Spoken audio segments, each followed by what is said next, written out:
Cyber crime. ఈ పదం వినగానే మన మైండ్లో ఒక డార్క్ రూమ్, మొహానికి మాస్క్ లేదా హూడీ, ఇంకా కంప్యూటర్ స్క్రీన్ మీద పరిగెడుతున్న గ్రీన్ కలర్ కోడ్. సినిమాల్లో చూడడానికి ఇదంతా బాగుంటుంది, కానీ రియాలిటీలో జరిగే సీన్ దీనికంటే 100 రెట్లు ఎక్కువ థ్రిల్లింగ్గా ఉంటుంది. నిజానికి ఈ మోడర్న్ టైంలో యుద్ధాలు బార్డర్స్లో, బ్యాటిల్ ఫీల్డ్స్లో జరగడం లేదు. అవి సైలెంట్గా మన కళ్ళ ముందే సర్వర్లో జరుగుతున్నాయి. ఇక్కడ విలన్ చేతిలో గన్నులు ఉండవు, కేవలం కీబోర్డ్స్ ఉంటాయి. వీళ్ళు బ్యాంక్స్ని దోచుకోవడానికి మాస్కులు వేసుకోరు, జస్ట్ ఒక ఎంటర్ బటన్ నొక్కుతారు. ఈరోజు మనం చూడబోయేవి సాదాసీదా హ్యాకింగ్స్ కాదు, ప్రపంచాన్ని వణికించిన top 10 digital disasters. Just imagine, ఒక చిన్న స్పెల్లింగ్ మిస్టేక్ వల్ల $1 బిలియన్ ఎలా గల్లంతయ్యాయి? ఎలన్ మస్క్, బిల్ గేట్స్ లాంటి టెక్ లెజెండ్స్ని ఒక 17 ఏళ్ల కుర్రాడు ఎలా ఫూల్ని చేశాడు? అసలు ఇంటర్నెట్ కనెక్షన్ లేని ఒక న్యూక్లియర్ ప్లాంట్ని కేవలం ఒక పెన్ డ్రైవ్తో ఎలా పేల్ చేశారు? ట్రస్ట్ మీ గాయ్స్, ఈ స్టోరీస్ వింటుంటే మీరు చూస్తుంది నిజంగా జరిగిందా లేక ఏదైనా హాలీవుడ్ థ్రిల్లర్ సినిమానా అనే డౌట్ మీకు వస్తుంది. ఎందుకంటే ఇందులో కాంప్లెక్స్ క్యారెక్టర్స్ ఉన్నాయి, మైండ్ బ్లాక్ అయ్యే ట్విస్ట్లు ఉన్నాయి. సో ఈ డిజిటల్ క్రైమ్ వరల్డ్లోకి ఎంటర్ అవ్వడానికి మీ దగ్గర ఉండాల్సిన టికెట్ ఒక్కటే, అదే కింద కనిపిస్తున్న లైక్ బటన్ని గట్టిగా కొట్టండి. అండ్ ఇలాంటి థ్రిల్లింగ్ స్టోరీస్ని మిస్ అవ్వకూడదు అనుకుంటే సబ్స్క్రైబ్ చేసుకొని బెల్ ఐకాన్ని ఆన్ చేసుకోండి. ఇంకా లేట్ ఎందుకు, let's hack into the list. Number 10, the $1 billion typo. హాలీవుడ్లో ఓషియన్స్ 11 సినిమా చూసారు కదా, ఒక మాస్టర్ ప్లాన్, ఒక టైమింగ్, ఒక భారీ రాబరీ. కానీ 2016లో జరిగింది సినిమా కాదు, రియాలిటీ.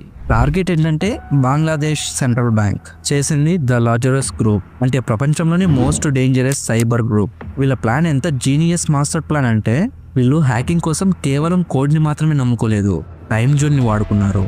అంటే ఆ రోజు ఫ్రైడే, బంగ్లాదేశ్లో ఫ్రైడే రోజున బ్యాంక్స్కి హాలిడే, బ్యాంక్లో ఎవరు ఉండరు.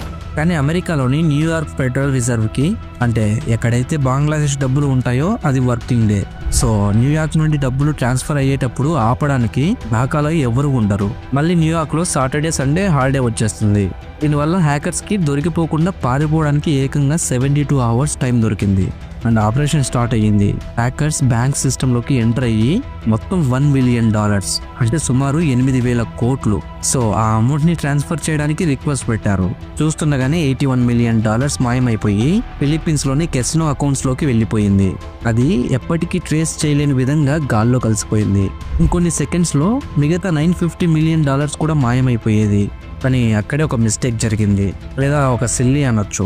అంటే హ్యాకర్స్ ఒక $20 మిలియన్ ట్రాన్స్ఫర్ని షలీకా ఫౌండేషన్ అనే NGOకి పంపాలి అనుకున్నారు. కానీ కంగారులో ఫౌండేషన్ స్పెల్లింగ్ని ఫౌండేషన్ అని టైప్ చేశారు. ఆ ఒక్క చిన్న స్పెల్లింగ్ మిస్టేక్ గేమ్ మొత్తాన్ని మార్చేసింది. మీడియేటర్గా ఉన్న డైచు బ్యాంక్ సిస్టమ్కి డౌట్ వచ్చింది, అసలు ఈ ఫౌండేషన్ అంటే ఏంటి అని ట్రాన్సాక్షన్ని హోల్డ్లో పెట్టింది. వెంటనే అలర్ట్ వెళ్ళింది, మిగతా ట్రాన్సాక్షన్స్ అన్నీ స్టాప్ అయిపోయాయి. ఆ ఒక్క ఓ అనే లెటర్ మిస్ అవ్వడం వల్ల బంగ్లాదేశ్కి దాదాపు $850 మిలియన్ సేవ్ అయ్యింది. ఇక్కడ ఇంకో ట్విస్ట్ ఏంటంటే, ఈ దొంగతనం జరుగుతున్నంతసేపు బంగ్లాదేశ్ బ్యాంక్లో ఒక ప్రింటర్ పిచ్చెక్కినట్లు పనిచేస్తూనే ఉంది. హ్యాకర్స్ మనీ ట్రాన్స్ఫర్ చేసిన ప్రతిసారి ఆ ప్రింటర్ ఆటోమేటిక్గా కన్ఫర్మేషన్ స్లిప్స్ని ప్రింట్ చేస్తూనే ఉంది. ఆ ఖాళీ రూమ్లో ఆ ప్రింటర్ సౌండ్ చేస్తుంది, కానీ అబ్జర్వ్ చేయడానికి అక్కడ ఎవ్వరూ లేరు. సైబర్ క్రైమ్ హిస్టరీలోనే ఇది ఒక perfect crime with a perfect failure. Number 9, silk road the library take down. ఇది ఇంటర్నెట్ హిస్టరీలోనే ఒక మాస్టర్ పీస్ ఆఫ్ ఇన్వెస్టిగేషన్. దీన్ని మనం the Amazon of the dark web అనొచ్చు. దీని పేరు సిల్క్ రోడ్. దీన్ని సృష్టించింది ఒక క్రిమినల్ కాదు, రోస్ ఉల్బ్రిక్ట్ అనే ఒక 29 ఏళ్ల ఫిజిక్స్ స్టూడెంట్. అతను ఇంటర్నెట్లో డ్రెడ్ పైరేట్ రోబోట్స్ అనే పేరుతో ఒక సామ్రాజ్యాన్ని నడిపాడు. ఇది టోర్ నెట్వర్క్ అనే అనానిమస్ నెట్వర్క్ లో ఉండటం వల్ల FBIకి ఇతను ఎక్కడ ఉన్నాడో తెలుసుకోవడం ఇంపాసిబుల్ అయ్యింది. అతను ఒక గోస్ట్ లాంటి వాడు, కానీ ప్రతి జీనియస్ ఒక తప్పు చేస్తాడు కదా. రోస్ కూడా తన కాలేజీ రోజుల్లో ఒక పాత ఇంటర్నెట్ ఫోరంలో కోడింగ్ హెల్ప్ కోసం తన పర్సనల్ జీమెయిల్ ఐడిని యూజ్ చేశాడు. ఆ ఒక్క చిన్న క్లూ FBIని అతని గుమ్మం దాకా తెచ్చింది. కానీ ఇక్కడ ఒక పెద్ద ప్రాబ్లం కూడా ఉంది, కానీ కోడ్లో ప్రూవ్ చేయడం కష్టం. ఎందుకంటే అతను తన ల్యాప్టాప్ని క్లోజ్ చేసిన మరుక్షణమే అందులో ఉన్న డేటా మొత్తం ఎన్క్రిప్ట్ అయిపోతుంది, అంటే లాక్ అయిపోతుంది. దాన్ని ఓపెన్ చేయడం ప్రపంచంలో ఎవ్వరి వల్ల కాదు. సో FBIకి కావాల్సింది అతను ల్యాప్టాప్ వాడుతున్నప్పుడే లైవ్గా పట్టుకోవడం. అక్టోబర్ 2013 శాన్ ఫ్రాన్సిస్కోలోని ఒక పబ్లిక్ లైబ్రరీ. రోజ్ ఆ లైబ్రరీ లోపలికి వచ్చి సైఫై సెక్షన్లో కూర్చున్నాడు అండ్ తన సామ్సంగ్ ల్యాప్టాప్ని ఓపెన్ చేశాడు. సిల్క్ రోడ్ అడ్మిన్ ప్యానెల్లోకి లాగిన్ అయ్యాడు. చుట్టూ జనం ప్రశాంతంగా పుస్తకాలు చదువుతున్నారు. అని రోజుకి తెలియని విషయం ఏంటంటే, అక్కడ చదువుతున్న వాళ్ళల్లో సగం మంది అండర్ కవర్ FBI ఏజెంట్స్. ఇప్పుడు వాళ్ళ ప్లాన్ ఏంటి?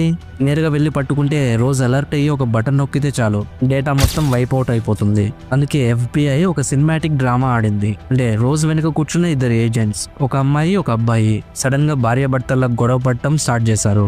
ఐఎమ్ సిక్ ఆఫ్ దిస్, నన్ను విసిగించకు అని గట్టిగా అరిచారు. ఆ శబ్దానికి లైబ్రరీలో ఉన్న వారందరూ రోజ్ తో సహా వెనక్కి తిరిగారు. అతను తన దృష్టిని స్క్రీన్ మీద నుండి తిప్పిన స్ప్లిట్ ఆఫ్ సెకండ్స్ చాలు పక్కనే వేచి ఉన్న ఇంకో ఏజెంట్ రోజ్ ల్యాప్టాప్ ని లాగేసుకున్నాడు. రోజ్ రియాక్ట్ అయ్యే లోపే అంతా అయిపోయింది. ఏజెంట్ స్క్రీన్ ని చూస్తున్నప్పుడు ఇంకా అది లాక్డ్ ఇన్ గానే ఉంది. స్క్రీన్ మీద మాస్టర్ మైండ్ అని క్లియర్ గా కనిపిస్తుంది.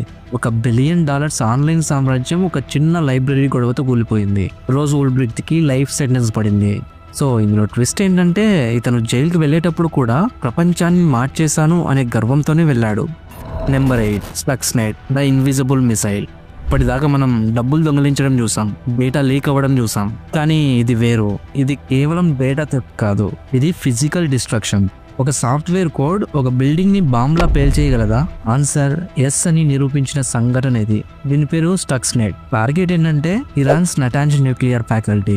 ఇది ఇరాన్ యొక్క అత్యంత రహస్యమైన ప్లేస్. ఇది భూమి లోపల బంకర్స్ లో ఉంటుంది. అక్కడికి కంప్యూటర్ కి ఇంటర్నెట్ కనెక్షన్ అస్సలు ఉండదు. దీన్నే ఎయిర్ గ్యాప్ నెట్వర్క్ అంటారు. మరి ఇంటర్నెట్ లేని చోట హ్యాకర్స్ ఎలా ఎంటర్ అయ్యారు? ఎలా అంటే ఇంటెలిజెన్స్ ఏజెన్సీస్ ఒక మాస్టర్ ప్లాన్ వేశాయి. వైరస్ ని ఇంటర్నెట్ ద్వారా కాదు, ఒక చిన్న USB డ్రైవ్ ద్వారా లోపలికి పంపారు. అక్కడ పనిచేసే ఒక ఇంజనీర్ లేదా స్పై ఆ పెన్ డ్రైవ్ ని లోపల కంప్యూటర్ కి కనెక్ట్ చేసిన వితిన్ సెకండ్స్ లోనే ఆ వైరస్ నిద్రలేచింది. కానీ అది వెంటనే దాడి చేయలేదు. అది సైలెంట్ గా రోజుల తరబడి వెయిట్ చేసింది. కేవలం సైమెన్స్ కంపెనీకి చెందిన మిషనరీ దొరికినప్పుడు మాత్రమే యాక్టివేట్ అయ్యింది. ఇక్కడే ఒక హాలీవుడ్ లెవెల్ ట్విస్ట్ ఉంది. అంటే సినిమాల్లో దొంగతనం చేసేటప్పుడు సెక్యూరిటీ కెమెరాల్లో పాత ఫుటేజ్ ని లూప్ ప్లే చేస్తారు కదా, స్టక్స్నెట్ కూడా అదే చేసింది. కంట్రోల్ రూమ్ లో ఉన్న సైంటిస్ట్లకి కంప్యూటర్ స్క్రీన్ మీద అంత నార్మల్ గా పర్ఫెక్ట్ గా పనిచేస్తున్నట్లే చూపించింది. గ్రీన్ లైట్స్, నార్మల్ స్పీడ్, అంతా కూల్. కానీ రియాలిటీలో భూమి లోపల ఉన్న సెంట్రిఫ్యూజెస్ అంటే యురేనియం శుద్ధి చేసే యంత్రాలు వాటి లిమిట్ దాటి స్పిన్ అవుతున్నాయి. సూపర్ సోనిక్ స్పీడ్ తో తిరుగుతూ వైబ్రేట్ అవుతూ ఒకదానితో ఒకటి గుద్దుకుంటూ ముక్కలైపోతున్నాయి. స్క్రీన్ మీద చూస్తే అంత బాగుంది, కానీ మిషన్స్ మాత్రం పగిలిపోతున్నాయి. ఏం జరుగుతుంది అని తెలుసుకునే లోపే దాదాపు 1000 సెంట్రిఫ్యూజెస్ తుక్కు అయిపోయాయి. ఇరాన్ న్యూక్లియర్ కొన్ని సంవత్సరాల వెనక్కి వెళ్ళిపోయింది. ఎవరో తెలియదు, ఎక్కడి నుండి వచ్చారో తెలియదు, కానీ ఒక పెన్ డ్రైవ్ ఒక ఆర్మీ చేయలేని పనిని చేసి చూపించింది. ప్రపంచం మొదటిసారి ఒక డిజిటల్ వెపన్ పవర్ ఏంటో చూసింది అప్పుడే. Number 7 Sony Pictures hack, Hollywood under siege. సాధారణంగా హ్యాకర్స్కి ఏం కావాలి? డబ్బులు లేదా క్రెడిట్ కార్డ్స్ నెంబర్స్. కానీ 2014లో జరిగిన ఈ హ్యాక్ డబ్బు కోసం కాదు, ఇది రివెంజ్ కోసం. అండ్ దీనికి కారణం ఏంటంటే ఒక కామెడీ మూవీ. నవంబర్ 24, 2014 కాలిఫోర్నియాలోని సోనీ పిక్చర్స్ హెడ్ క్వార్టర్స్. అందరు తమ పనిలో బిజీగా ఉన్నారు. సడన్ గా ఆఫీస్ లోని అన్ని కంప్యూటర్ స్క్రీన్స్ బ్లాంక్ అయిపోయాయి. కొన్ని సెకండ్స్ తర్వాత ఒక భయంకరమైన రెడ్ స్కల్ బొమ్మ స్క్రీన్ మీద ప్రత్యక్షమైంది. దాని కిందనే ఒక మెసేజ్, హ్యాక్డ్ బై GOP అంటే గార్డియన్స్ ఆఫ్ పీస్. అసలు ఏం జరిగిందంటే సోనీ అప్పట్లో ద ఇంటర్వ్యూ అని ఒక సినిమా తీసింది. అందులో ఇద్దరు జర్నలిస్టులు నార్త్ కొరియా లీడర్ అయిన కిమ్ జాంగ్ ఉన్ ని ఇంటర్వ్యూ చేయడానికి వెళ్ళి ఆయన్ని చంపడానికి ప్లాన్ చేశారు. ఇది ఒక కామెడీ సినిమానే అయినా నార్త్ కొరియా దీన్ని చాలా సీరియస్ గా ఒక యాక్ట్ ఆఫ్ వార్ గా తీసుకుంది. హ్యాకర్స్ అయితే కేవలం వార్నింగ్ ఇచ్చి వదిలేయలేదు, సోనీ పరువుని మొత్తం బజార్న పడేశారు. సోనీ సర్వర్స్ నుండి టెరాబైట్ల కొద్ది డేటాని దొంగలించి ఆన్లైన్ లో లీక్ చేశారు. ఇందులో ఇంకా రిలీజ్ అవ్వని సినిమాలు కూడా ఉన్నాయి. కానీ వాటికంటే డేంజర్ అయింది ఇంకొకటి ఉంది, అంటే top executives private emails. Hollywood లో తెర వెనక ఏం జరుగుతుందో ప్రపంచానికి మొత్తం తెలిసిపోయింది. పెద్ద పెద్ద ఆఫీసర్స్, ఏంజెలినా జూలీ లాంటి స్టార్స్ గురించి పర్సనల్ గా ఎంత చీప్ గా మాట్లాడుకుంటారో ఆ ఈమెయిల్స్ లో ఉంది. హాలీవుడ్ మొత్తం షాక్ అయ్యింది. లాయర్స్, స్టార్స్, డైరెక్టర్స్ అందరి పర్సనల్ డేటా పబ్లిక్ అయిపోయింది. కానీ క్లైమాక్స్ ఇక్కడ కాదు.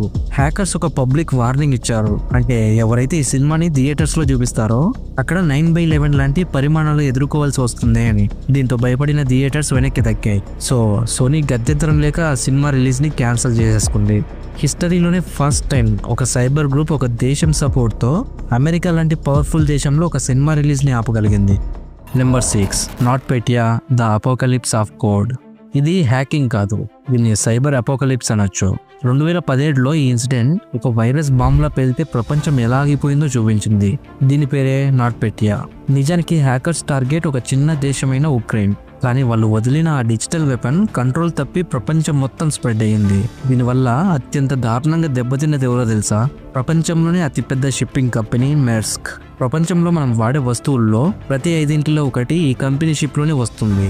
అలాంటి కంపెనీలో ఒకరోజు మధ్యాహ్నం సడన్ గా కంప్యూటర్ స్క్రీన్స్ అన్ని బ్లాంక్ అయిపోయాయి. అంటే ఒక మెసేజ్ వచ్చింది, అంటే repairing file system on C అని. అయితే అది రిపేర్ కాదు, అది డిస్ట్రక్షన్. కొన్ని గంటల్లోనే ప్రపంచవ్యాప్తంగా ఉన్న 76 పోర్ట్లు స్తంభించిపోయాయి. గేట్స్ ఓపెన్ అవ్వడం లేదు, లోపలికి ఏ కంటైనర్ వస్తుందో తెలియదు, బయటికి ఏది వెళ్తుందో తెలియదు. ఫుడ్ కుళ్ళిపోతుంది, మందులు ఎక్స్పైర్ అవుతున్నాయి, గ్లోబల్ ట్రేడ్ గుండె ఆగిపోయింది. ప్రతి సెకండ్ కి మెర్స్ కంపెనీలో కోల్పోతున్న డబ్బు ఊహించడానికి కూడా భయం వేస్తుంది. వారి నెట్వర్క్లోని 45,000 పీసీస్ అండ్ 4,000 సర్వర్స్ పూర్తిగా డెడ్ అయిపోయాయి. కంపెనీని మళ్ళీ నిలబెట్టాలంటే వాళ్ళకి ఒక్కటంటే ఒక డొమైన్ కంట్రోల్ బ్యాకప్ చాలు. కానీ ప్రపంచవ్యాప్తంగా ఉన్న వాళ్ళ 150 బ్యాకప్స్ అన్ని కూడా వైరస్ కి గురయ్యాయి. అంతా అయిపోయింది అనుకున్న టైంలో ఒక చిన్న హోప్ వచ్చింది. అదేంటంటే వాళ్ళ నెట్వర్క్లో వెతికితే ఆఫ్రికాలో ఉన్న ఒక సర్వర్ మాత్రం ఆన్లైన్లో కనిపించలేదు. కారణం ఏంటంటే అక్కడ పవర్ కట్, అంటే కరెంట్ లేదు. ఆ టైంలో కరెంటు పోవడం వల్ల ఆ ఒక్క కంప్యూటర్ నెట్వర్క్ కి కనెక్ట్ అవ్వలేదు. అందుకే వైరస్ దాన్ని తాకలేకపోయింది. మనమైతే కరెంటు పోతే తిట్టుకుంటాం, కానీ ఆ రోజు ఆ పవర్ కట్ కొన్ని వేల కోట్ల ఆస్తిని కాపాడింది. వెంటనే ఒక టీం అక్కడికి వెళ్ళింది. ఆ హార్డ్ డ్రైవ్ ని ఒక డైమండ్ లాగా కాపాడుకుంటూ ఫ్లైట్ లో లండన్ కి తెచ్చారు. ఆ ఒక్క హార్డ్ డ్రైవ్ లో ఉన్న డేటాని వాడి మెర్స్క్ కంపెనీ తన మొత్తం నెట్వర్క్ ని మళ్ళీ నిర్మించుకుంది. ఒక చిన్న వైరస్ ప్రపంచాన్ని ఆపేసింది. అదే ఒక చిన్న పవర్ కట్ ప్రపంచాన్ని కాపాడింది. ఫేట్ అంటే ఇదేనేమో. Number 5, WannaCry the accidental hero. ఇది కేవలం డబ్బు కోసం జరిగిన దాడి కాదు, ఇది మనుషుల ప్రాణాలతో ఆడుకున్న దాడి. మే 2017 యూకేలోని నేషనల్ హెల్త్ సర్వీస్ హాస్పిటల్స్ అన్ని సడన్ గా స్తంభించిపోయాయి. కంప్యూటర్స్ పనిచేయడం లేదు, పేషెంట్స్ డేటా ఓపెన్ అవ్వడం లేదు, అంబులెన్స్లు దారి మళ్లించబడ్డాయి, సర్వీస్లు ఆగిపోయాయి. రీజన్ వానాక్రై, ఒక భయంకరమైన ర్యాన్సమ్వేర్. మాకు డబ్బులు అంటే బిట్కాయిన్ ఇస్తేనే మీ కంప్యూటర్స్ ని అన్లాక్ చేస్తామని హ్యాకర్స్ డిమాండ్ చేశారు. ప్రపంచం మొత్తం భయంతో వణికిపోతుంది. FBI, ఇంటర్పోల్ అందరూ సొల్యూషన్ కోసం వెతుకుతూ ఉన్నారు. కానీ ఆ సొల్యూషన్ యూకేలోని ఒక చిన్న బెడ్రూమ్ లో దొరికింది. అతని పేరు మార్కస్ హచిన్స్, వయసు 22 ఏళ్ళు. ప్రపంచం తలకిందులవుతుంటే ఇతను కూల్ గా తన రూమ్ లో పిజ్జా తింటూ ఆ వైరస్ కోడ్ ని అనలైజ్ చేస్తున్నాడు. అతనికి ఆ కోడ్ లో ఒక విచిత్రమైన వెబ్ డొమైన్ నేమ్ కనిపించింది. అంటే అదొక అర్థం పర్థం లేని పేరు అనుకోండి. అంటే ఎగ్జాంపుల్ ఇలా. అతను చెక్ చేస్తే ఆ డొమైన్ ని ఎవరు కొనలేదు, ఖాళీగా ఉంది. సరే చూద్దాం ఏమవుతుందని కేవలం $10 పెట్టి ఆ డొమైన్ ని రిజిస్టర్ చేశాడు.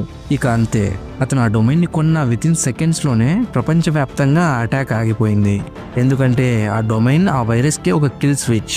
ఆ వైరస్ కోడ్ లో రాసింది ఏంటంటే ఈ వెబ్సైట్ లైవ్ లో ఉంటే అటాక్ ఆపేయి అని. తెలుసో తెలియకో ఆ కుర్రాడు ఆ డొమైన్ ని కొని వైరస్ ని చంపేశాడు. రాత్రికి రాత్రి అతను గ్లోబల్ హీరో అయిపోయాడు. న్యూస్ ఛానల్స్ ఇంటర్వ్యూల కోసం క్యూ కట్టాయి. కానీ ఇక్కడే ఒక విషాదకరమైన ట్విస్ట్ ఉంది. కొన్ని నెలల తర్వాత మన హీరో లాస్ వేగస్ లో ఒక హ్యాకింగ్ కాన్ఫరెన్స్ కి వెళ్ళాడు. పార్టీ చేసుకుని ఎయిర్పోర్ట్ లోకి ఇంటికి వెళ్తుండగా FBI అతన్ని చుట్టుముట్టి అరెస్ట్ చేసింది.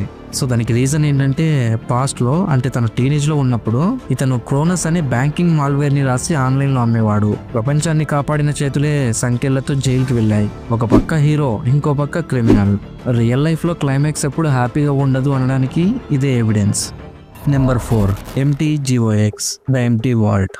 ఇది బిట్కాయిన్ ప్రపంచంలోనే ద టైటానిక్ మూమెంట్.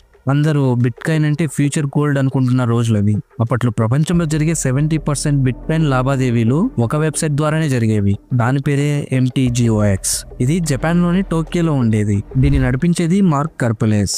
ఇతను ఒక ఫ్రెంచ్ జీనియస్ అనుకుంటున్నారు అందరూ, కానీ ఇక్కడే అసలైన ట్విస్ట్ ఉంది. ప్రపంచంలో ఉన్న ఇన్వెస్టర్స్ అందరూ తమ డబ్బుని ఇతని చేతిలో పెడితే ఇతను మాత్రం ఆఫీస్ లో కూర్చొని ఏం చేసేవాడో తెలుసా? కోడింగ్ కాదు, సెక్యూరిటీ చెకప్ కాదు, తన పెంపుడు పిల్లైన టిబాన్ కి వీడియోలు తీసేవాడు. లేదా తన ఆఫీస్ కింద ఒక బిట్కాయిన్ కేఫ్ పెట్టి అందులో యాపిల్ పై ఎలా వాడాలో రీసెర్చ్ చేసేవాడు. ఇతను కాఫీ కలుపుతున్న టైంలో వెనకాల కంపెనీ సర్వర్ల నుండి హ్యాకర్స్ సైలెంట్ గా బిట్కాయిన్స్ ని ఖాళీ చేస్తున్నారు. ఇది ఒక్క రోజులో జరిగింది కాదు, సంవత్సరాల తరబడి ఒక లీక్ అయిన పైప్ లో నుంచి నీళ్లు పోయినట్టు డబ్బు పోతూనే ఉంది. కానీ మన CEO గారు మాత్రం తన సొంత డ్రీమ్ వరల్డ్ లో బిజీగా ఉన్నారు. అండ్ February 2014 సడన్ గా యూజర్స్ ఎవరు కూడా తమ డబ్బుని విత్డ్రా చేసుకోలేకపోయారు. కానీ టెక్నికల్ గ్లిచ్ అని కంపెనీ కవర్ చేసింది. కానీ లోపల చెక్ చేస్తే అసలు నిజం బయటపడింది. కంపెనీలో డిజిటల్ వాల్ట్ ఎంప్టీ, ఖాళీగా ఉంది. మొత్తం 8,50,000 బిట్కాయిన్స్ మాయమైపోయాయి. ఈ రోజు రేట్ ప్రకారం వాటి విలువ కొన్ని వేల కోట్లు. అప్పటిదాకా నేనే కింగ్ని అనుకున్న మార్క్ కార్పెల్స్ చివరికి మీడియా ముందుకు వచ్చి జపనీస్ సాంప్రదాయ ప్రకారం 90 డిగ్రీలు వంగి క్షమించండి అని చెప్పాల్సి వచ్చింది. అసలు అంత సెక్యూరిటీ ఉన్న కంపెనీ ఎలా మునిగిపోయింది? హ్యాకర్స్ గొప్పతనమా లేక CEO నిర్లక్ష్యమా? పోనీ ఆ 8.5 lakhs బిట్ కాయిన్స్ ఎక్కడికి వెళ్ళాయి అనేది ఇప్పటికీ ఒక మిస్టరీనే. కొందరు అంటారు ఇవి ఇంకా ఎక్కడో ఒక క్లౌడ్ వ్యాలెట్లో నిద్రపోతున్నాయని. ఒకవేళ అవే బయటికి వస్తే బిట్ కాయిన్ హిస్టరీ మళ్ళీ మారిపోతుంది. Number 3, chronicle pipeline, panic at the pump. ఇప్పటి వరకు మనం చూసిన హ్యాకింగ్స్ అన్నీ కంప్యూటర్ స్క్రీన్ వెనకే జరిగాయి. కానీ ఈ హ్యాక్ సామాన్య ప్రజల జీవితాల్లోకి నేరుగా రోడ్ల మీదకు వచ్చింది. మే 2021 USA అంటే అమెరికా యొక్క గుండెకాయ లాంటి ఈస్ట్ కోస్ట్లో సడన్గా ఒక విచిత్రమైన పరిస్థితి. పెట్రోల్ బంకులన్నీ డ్రై అవుట్ అయిపోయాయి. ఫ్లైట్స్ ఎక్కడికక్కడ ఆగిపోయాయి. రీజన్ ఏంటంటే క్రోనికల్ పైప్లైన్ హ్యాక్. ఇది అమెరికాలో దాదాపు 45% ఫ్యూయల్ని సప్లై చేసే అతిపెద్ద పైప్లైన్. దీన్ని డార్క్ సైడ్ అనే ఒక రష్యన్ హ్యాకింగ్ గ్రూప్ టార్గెట్ చేసింది. కేవలం ఒక పాస్వర్డ్, అవును ఒక లీక్డ్ పాస్వర్డ్ని వాడి వాళ్ళు ఈ మొత్తం సిస్టమ్ని తమ గుప్పెట్లోకి తీసుకున్నారు. డబ్బిస్తేనే పైప్లైన్ని ఆన్ చేస్తామని బెదిరించారు. పెట్రోల్ ఇక దొరకదేమో అనే భయంతో జనం పిచ్చెక్కినట్లు బిహేవ్ చేశారు. నమ్మలేరు కానీ కార్లలో ట్యాంక్ ఫుల్ అయ్యాక జనం చేతిలో ఉన్న ప్లాస్టిక్ బ్యాగ్స్లో ఇంట్లో వాడే ట్యూపర్వేర్ బాక్సుల్లో పెట్రోల్ని నింపుకొని తీసుకెళ్లేవారు. అమెరికా లాంటి అగ్రరాజ్యం కొన్ని రోజుల పాటు స్తంభించిపోయింది. ప్రెజర్ తట్టుకోలేక ఆ కంపెనీ CEO ఒక కఠిన నిర్ణయం తీసుకున్నారు. హ్యాకర్స్ అడిగిన $4.4 million అంటే సుమారు 36 కోట్లు బిట్ కాయిన్ రూపంలో చెల్లించారు. హ్యాకర్స్ గెలిచారు, డబ్బులు తీసుకుని మాయమయ్యారు. కానీ అసలు కథ ఇక్కడితో అయిపోలేదు. అసలైన సినిమా ఇప్పుడే మొదలైంది. హ్యాకర్స్ ఎంజాయ్ చేస్తూ పార్టీ చేసుకుంటున్న సమయంలో సీన్లోకి FBI ఎంట్రీ ఇచ్చింది. హ్యాకర్స్ ఆ బిట్ కాయిన్స్ ని దాచుకున్న డిజిటల్ వ్యాలెట్ యొక్క ప్రైవేట్ కీని FBI వాళ్ళు హ్యాక్ చేశారు. హ్యాకర్స్ కళ్ళు తెరిచేలోపే వాళ్ళు దొంగిలించిన డబ్బుని FBI వెనక్కి లాగేసుకుంది. ప్రపంచానికి ఒక మెసేజ్ వచ్చింది, మీరు మా పైప్ లైన్ ని హ్యాక్ చేస్తే మేము మిమ్మల్ని హ్యాక్ చేస్తామని. హ్యాకర్స్కి ఇది ఊహించని షాక్ అని చెప్పొచ్చు. ఒక నేషనల్ ఎమర్జెన్సీ ఒక పర్ఫెక్ట్ రివెంజ్తో ముగిసింది. And number 2, Twitter hack God mode. ఇది ఇంటర్నెట్ హిస్టరీలోనే ఒక అన్రియల్ మూమెంట్. July 15, 2020 మీరు మీ ఫోన్ని ఓపెన్ చేసి ట్విట్టర్ చూస్తున్నారు. సడన్గా ఎలన్ మస్క్ నుండి ఒక ట్వీట్ వచ్చింది, నాకు $1000 బిట్ కాయిన్స్ని పంపండి, నేను మీకు $2000 వెనక్కి పంపిస్తాను అని. సరే మస్కే కదా ఏదో పిచ్చి పని చేసి ఉంటాడులే అనుకున్నారు. కానీ నెక్స్ట్ సెకండే బిల్ గేట్స్ అకౌంట్ నుండి సేమ్ ట్వీట్. ఆ తర్వాత Barack Obama, Jeff Bezos, Apple, Uber, ఇలా ప్రపంచంలోనే హూ ఈజ్ హూ అందరూ ఒకేసారి బిట్ కాయిన్స్ అడుక్కుంటున్నారు. ప్రపంచం మొత్తం షాక్ అయ్యింది. అంటే ఇదేంటి అందరు అకౌంట్స్ ఒకేసారి ఎలా హ్యాక్ అయ్యాయని. ట్విట్టర్ హెడ్ క్వార్టర్స్ లో అలారం మోగింది. వాళ్ళు వెంటనే అన్ని వెరిఫైడ్ అకౌంట్స్ ని అంటే బ్లూటిక్ అకౌంట్స్ ని లాక్ చేశారు. ఆ రోజు ట్విట్టర్ సైలెంట్ అయిపోయింది. అందరూ ఏమనుకున్నారంటే ఇది ఖచ్చితంగా రష్యానో లేదా చైనానో లేదా నార్త్ కొరియా చేసిన పనో అని అనుకున్నారు. ఎందుకంటే అంత సెక్యూరిటీని బ్రేక్ చేయడం సామాన్యుడి వల్ల అయితే కాదు. కానీ FBI ఇన్వెస్టిగేషన్ లో తెలిసిన నిజం చూసి ప్రపంచం నోరెళ్లబెట్టింది. ఆ మాస్టర్ మైండ్ ఎవరో తెలుసా? ఏ దేశం కాదు, ఏ టెర్రరిస్ట్ గ్రూప్ కాదు. గ్రహం ఇవాన్ క్లార్క్ అనే ఫ్లోరిడాకి చెందిన ఒక 17 ఏళ్ల కుర్రాడు. అతను హైటెక్ కోడింగ్ వాడలేదు, సూపర్ కంప్యూటర్స్ వాడలేదు. వాడింది కేవలం తన నోట్ అంటే మాట్లాడే తీరు. దీన్ని సోషల్ ఇంజనీరింగ్ అంటారు. అతను ట్విట్టర్ IT డిపార్ట్మెంట్కి ఫోన్ చేసి తాను కూడా ఒక ఎంప్లాయీ అని పాస్వర్డ్ని మర్చిపోయానని నమ్మించాడు. సో వాళ్ళు నమ్మి ఇతనికి యాక్సెస్ ఇచ్చారు. ఇక అంతే, అతను ట్విట్టర్ యొక్క అల్టిమేట్ వెపన్ని యాక్సెస్ చేశాడు. దాని పేరే గాడ్ మోడ్. ఈ టూల్ వాడితే ట్విట్టర్లో ఎవరి అకౌంట్లోకైనా పాస్వర్డ్ లేకుండా ఎంటర్ అవ్వచ్చు, ట్వీట్ కూడా చేయొచ్చు. సో ఒక 17 ఏళ్ల కుర్రాడు ప్రపంచంలోని పవర్ఫుల్ వ్యక్తుల్ని తన వేలి చివర్లో పెట్టుకుని ఆడుకున్నాడు. చివరికి FBI వాళ్ళ ఇంటిని చుట్టుముట్టింది. ప్రపంచాన్ని వణికించిన అడాన్ ఏదో ఒక చిన్న గదిలో దొరికిపోయాడు. కేవలం కొన్ని బిట్ కాయిన్స్ కోసం అతను తన జీవితాన్ని రిస్క్ చేశాడు. సో ఇది మనకు నేర్పిన పాఠం ఏంటంటే మీ ఎకోసిస్టమ్ ఎంత స్ట్రాంగ్గా ఉన్నా దాన్ని ఆపరేట్ చేసేది మనుషులే. And humans can be hacked. And finally number 1, Albert Gonzalez the double agent. ఈ హ్యాకింగ్ స్టోరీ ప్రపంచంలో అన్ని హ్యాకింగ్ స్టోరీస్కి ద గాడ్ ఫాదర్ లాంటి స్టోరీ. ఇప్పటిదాకా మనం చూసిన హ్యాకర్స్ అందరూ పోలీసుల నుండి పారిపోయిన వాళ్ళే. కానీ ఇతను పోలీసులతో కలిసి డిన్నర్ కూడా చేసేవాడు. ఇతని పేరే ఆల్బర్ట్ గొంజాలిస్. ఆన్లైన్లో ఇతని పేరు సూప్నాజీ అని ఉంటుంది. అయితే ఇతను చేసిన పని చిన్నదైతే కాదు, ఏకంగా 170 మిలియన్ అంటే 17 కోట్ల credit card and debit cards నెంబర్స్ని దొంగలించాడు. TJX, హార్ట్లాండ్ లాంటి పెద్ద పెద్ద కంపెనీల సెక్యూరిటీని బ్రేక్ చేసి అమెరికా ఫినాన్షియల్ సిస్టమ్ని షేక్ చేశాడు. కానీ ఈ స్టోరీలో అసలైన కేక్ ఇతని దొంగతనం కాదు, ఇతని అడాసిటీ అంటే ధైర్యం. ఆ టైంలో ఇతను US సెక్యూరిటీ సర్వీస్కి ఒక పెయిడ్ ఇన్ఫార్మర్గా పనిచేస్తున్నాడు. ఎస్, అవును, మీరు విన్నది నిజమే. ఉదయం సీక్రెట్ సర్వీస్ ఆఫీస్లో కూర్చొని సైబర్ క్రిమినల్స్ని పట్టుకోవడానికి ఆఫీసర్స్కి హెల్ప్ చేసేవాడు. రాత్రి ఇంటికి వచ్చి అదే ఆఫీసర్స్కి దొరకకుండా కోట్లు దోచుకునేవాడు. దీన్నే ఆపరేటింగ్ ఫ్రమ్ ద ఇన్సైడ్ అంటారు.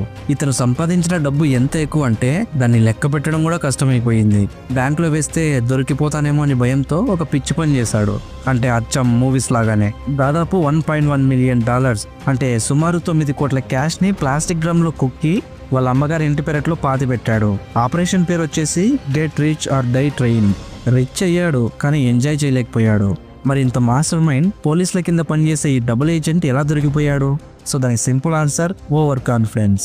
ఆల్బర్ట్ కి ఒక అలవాటు ఉండేది అండ్ అతను హ్యాకింగ్ చేయడానికి ఎక్కువగా మయామిలోని క్లాసిక్ హోటల్స్ లో ఉండే పబ్లిక్ వైఫైని వాడేవాడు. అండ్ సీక్రెట్ సర్వీస్ ఏజెంట్స్ కి డౌట్ వచ్చింది.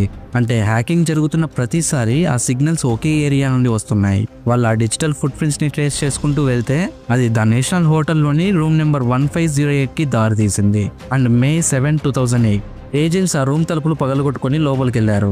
అయితే లోపల సీన్ చూసిన వాళ్ళైతే షాక్. అక్కడ ఆల్బర్ట్ గోంజాలెస్ తన ఒడిలో ల్యాప్టాప్ పెట్టుకుని ఉన్నాడు. ఆ స్క్రీన్ మీద ఇంకా హ్యాకింగ్ కోడ్ రన్ అవుతూనే ఉంది. పక్కన చూస్తే కౌంట్ చేయడానికి మిషన్లు, అంటే కరెన్సీ కౌంటింగ్ మిషన్స్, అందులో నోట్ల కట్టలు ఉన్నాయి. అప్పటిదాకా పోలీసులకు దొరకను అనే భ్రమలో ఉన్న ఆల్బర్ట్ జస్ట్ ఒక్క సెకండ్స్ లోనే రియాలిటీలోకి వచ్చాడు. అంతే, గేమ్ ఓవర్. సీక్రెట్ సర్వీస్ తన సొంత మనిషికే సగ్గెళ్ళేసింది. చివరికి పెరట్లో పాతిపెట్టిన ఆ డబ్బు, హోటల్ గదిలో దొరికిన ఆ ల్యాప్టాప్, ఇవే ఈరోజు మనకు మిగిలిన సాక్ష్యాలు. ఇతనికి 20 years జైలు శిక్ష కూడా పడింది. సో ఫ్రెండ్స్, ఇవి ప్రపంచాన్ని వణికించిన టాప్ 10 సైబర్ ఇన్సిడెంట్స్. ఈ 10 కథల్లో ఒక కామన్ పాయింట్ మీరు గమనించారా? టెక్నాలజీ ఎంత అడ్వాన్స్డ్ అయినా, సిస్టమ్స్ ఎంత స్ట్రాంగ్ అయినా, ప్రతిసారి ఫెయిల్ అయ్యింది కోడ్ కాదు, హ్యూమన్. ఒక చిన్న స్పెల్లింగ్ మిస్టేక్, ఒక లీక్ అయిన పాస్వర్డ్ లేదా ఆశ, అదే హ్యాకర్స్ కి ఆయుధమైంది. సో ఇంటర్నెట్ లో సేఫ్ గా ఉండాలంటే కేవలం యాంటీవైరస్ సాఫ్ట్వేర్ ఒక్కటే సరిపోదు, కామన్ సెన్స్ కూడా ఉండాలి. Remember that you are the firewall. ఈ వీడియోలో మీకు ఏ స్టోరీ మైండ్ బ్లోయింగ్ అనిపించింది? ప్రపంచాన్ని కాపాడిన ఆ $10 డొమైన్ హీరోనా, లేక పోలీసుల ముసుగు కింద దొంగతనం చేసిన ఆ డబుల్ ఏజెంట్ ఆల్బర్టా? కింద కామెంట్స్ లో మీ ఒపీనియన్ చెప్పండి. ఇలాంటి deep and thrilling real life stories ని కేవలం న్యూస్ లా కాకుండా ఒక సినిమాటిక్ ఎక్స్పీరియన్స్ లా చూడాలనుకుంటే ఖచ్చితంగా మన ఛానల్ ని సబ్స్క్రైబ్ చేసుకోండి. Don't just scroll, learn and explore. See you guys in the next episode with another untold story. Until then, stay safe, stay alert. Jai Hind.